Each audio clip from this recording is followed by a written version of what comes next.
Hi, Jean. Well, you may be thinking, who's Jean? And well, today you are. Hi, Jean. We're going to be focusing on sleep hygiene today.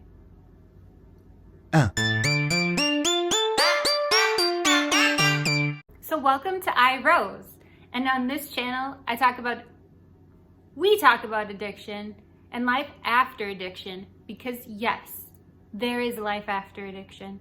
So like in the intro, we're gonna be talking to our genes, like talking to our genes, like our DNA, like we're gonna be taking care of them. And I'd like to preface with, I'm no doctor yet, maybe one day, but I got this information from a book where like doctors type people wrote it. So I'm gonna be linking that downstairs in the description and take a look at it. It's a book that goes with the DSM-5. That's the diagnostic something manual. Oh my gosh, I'm forgetting it right now. Today we're gonna be focusing on the ones on insomnia and like how to treat that, because it's no fun. And especially like if you've gone through addiction, or like you're, going through withdrawals, or like even like a year or so, even more maybe, it's hard to sleep after giving up substances. So either way, thanks for joining and let's get into it. So the first one, I just want to show this off. Like, is this okay? Can I show this off a little more? It's just so dang cute. So the first one is to limit your caffeine after 3 p.m. Heck, if you can cut out caffeine for all day, all night, every day for the rest of your life, then do that.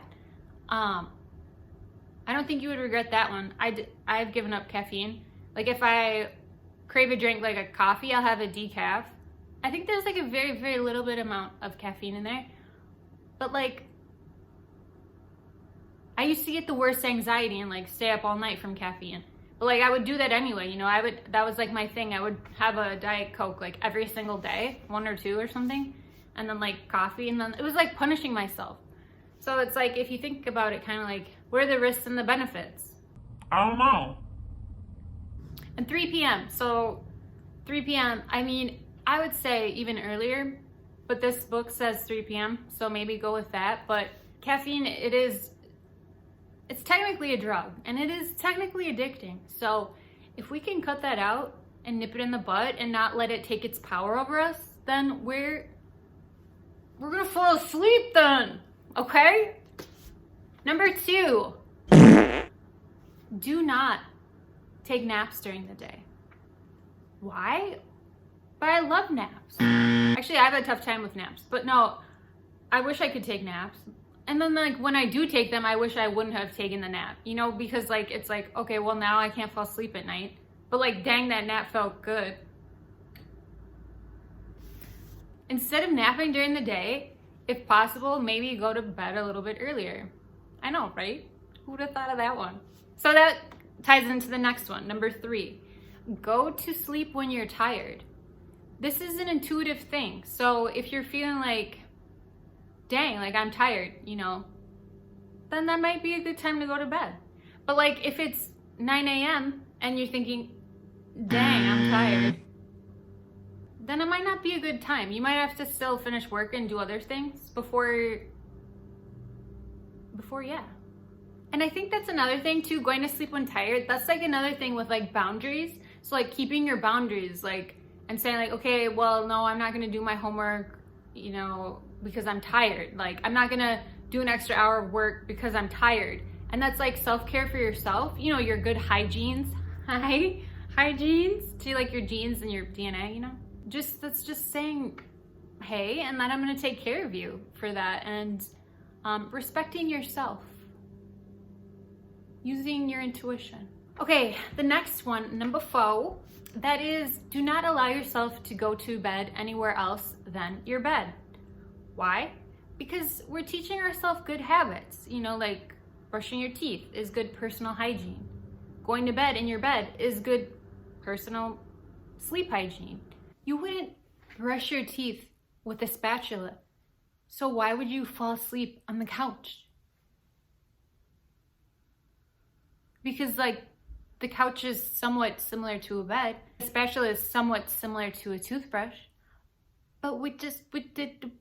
It's like just doing like what you're supposed to do, you know? Like you're not supposed to fall asleep on the couch, because when you go to the couch, then your brain's gonna remember like, hey, I like to nap here. So I'm just gonna like nap here. But remember, like we're not supposed to take naps. So it's not a good thing. You have a mattress, you have a bed for a reason. And that's like, you know, you didn't buy your office chair so you could take naps on it. You didn't buy your couch so you could take naps on it. Just like, we gotta follow the rules. Okay, now this one might be tough depending on your living situation, but the bedroom it should only be used for sleep related activities. You know, sleep and then like that other thing, sex. Yeah, because just like on the couch, like your body is gonna remember like, oh, if I go in my room and I watch TV, then like I go in my room and I watch TV, like that's what I do. So then I'm gonna like remember that I don't want to sleep because I want to watch TV and I want to be awake. I want to be awake and watch funny things because like that's what I remember. But like no, so it's just our brain, like it remembers these things. I know, right? But like it just wants to kind of like, it likes like repetition, and it just like it's like this groove, and it gets like grinded in every time you do something. It like remembers and it does it. Like when I lived at my mom's, I did like everything in my room, everything in my bed, you know, because I never left my room basically, and I had all my animals and we were living happily in like a studio apartment basically. But when I moved out, I spend all of my time in the living room or in the office, and then I will journal in my room, and I go to bed in there, and that's all I do. Okay, so the next one, number 6.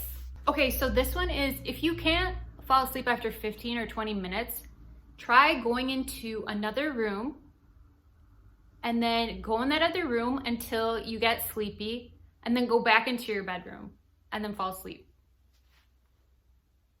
This is because if you can't fall asleep in your room, you're just gonna keep like looking at the clock, which you don't want to do, and you're gonna like, maybe you'll do that. I don't know if you would do that, but don't do that. And then there's just like, you'll have this pattern of like, okay, well, it's like this mental fight where you're like, no, I want to go to bed. But then your body's like, well, no, but we normally can't fall asleep.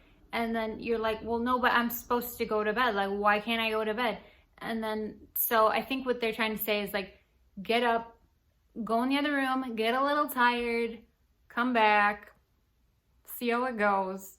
If it doesn't work, go out again.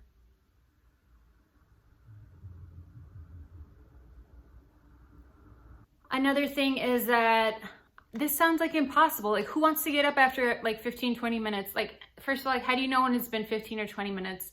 So like, I don't know how much I agree with this one, but I mean, people who are like really smart are suggesting this. So maybe I should try that if I have trouble, but I made a video about like what I actually do when I can't fall asleep. I usually just say mantras. That really, really, really helps. Like self-empowering mantras, repeat those. But yeah, I'll link that video too downstairs for ya. The next and the very final one is that wake up at the same time every day, like regardless of when you have to get up. This is because our body works on a circadian rhythm. So if you keep doing this enough, your body will get used to it, and it'll want to go to bed at a certain time, and it'll want to get up. It'll just kind of want to do this pattern. It's like a healthy hygiene sleep pattern that your body naturally wants to do and will do for you. Okay, well, I hope everyone is doing really well. I hope that you're all taking care of yourself and just enjoying life and getting ready for the new year, doing it all. You know, stay safe, be wise, and what else? Just stay warm, you know? I know that the electricity bills, they're going highly insane, like very, very high.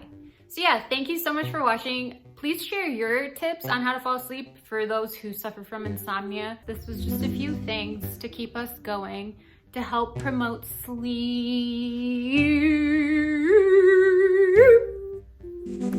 So I hope hope this helps someone out there. And if not, I'm so sorry. Leave a comment, like, subscribe, and I will talk to you next time. Bye, bye, bye, bye.